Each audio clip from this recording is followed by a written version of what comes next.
2 Chronicles chapter 1. And Solomon the son of David was strengthened in his kingdom, and the Lord his God was with him, and magnified him exceedingly. Then Solomon spake unto all Israel, to the captains of thousands and of hundreds, and to the judges, and to every governor in all Israel, the chief of the fathers.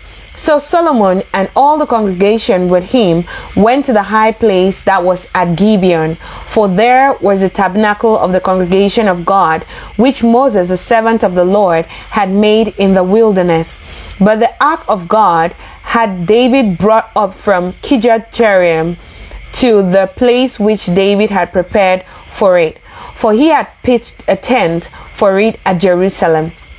Moreover, the brazen altar that Bezaleel, the son of Uri, the son of Hur, had made, he put before the tabernacle of the Lord, and Solomon and the congregation sought unto it. And Solomon went up thither to the brazen altar before the Lord, which was at the tabernacle of the congregation, and offered 1,000 burnt offerings upon it. In that night did God appear unto Solomon, and said unto him, Ask what I shall give thee. And Solomon said unto God, Thou hast shewed great mercy unto David my father, and hast made me reign in his stead. Now, O Lord God, let thy promise unto David my father be established, for thou hast made me king over a people like the dust of the earth in multitude. Give me now wisdom and knowledge, that I may go out and come in before this people. For who can judge this thy people that is so great?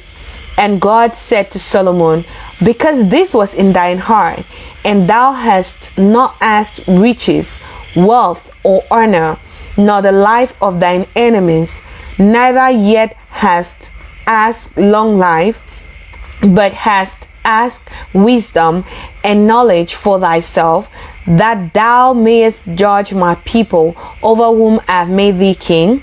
Wisdom and knowledge is granted unto thee, and I will give thee riches and wealth and honor, such as none of the kings have had that have been before thee, neither shall there any after thee have the like.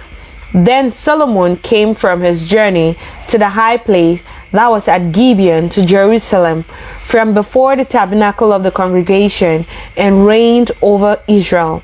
And Solomon gathered chariots and horsemen, and he had 1,400 chariots and 12,000 horsemen, which he placed in the chariot cities, and with the king at Jerusalem. And the king made silver and gold at Jerusalem as plenteous as stones, and cedar trees made he as the sycamore trees that are in the valley of abundance. And Solomon had horses brought out of Egypt, and linen yarn. The king's merchants received the linen yarn at a price, and they fetched up and brought forth out of Egypt a chariot for 600 shekels of silver, and an horse for 150. And so brought they out horses for all the kings of the Hittites, and for the kings of Syria by their means.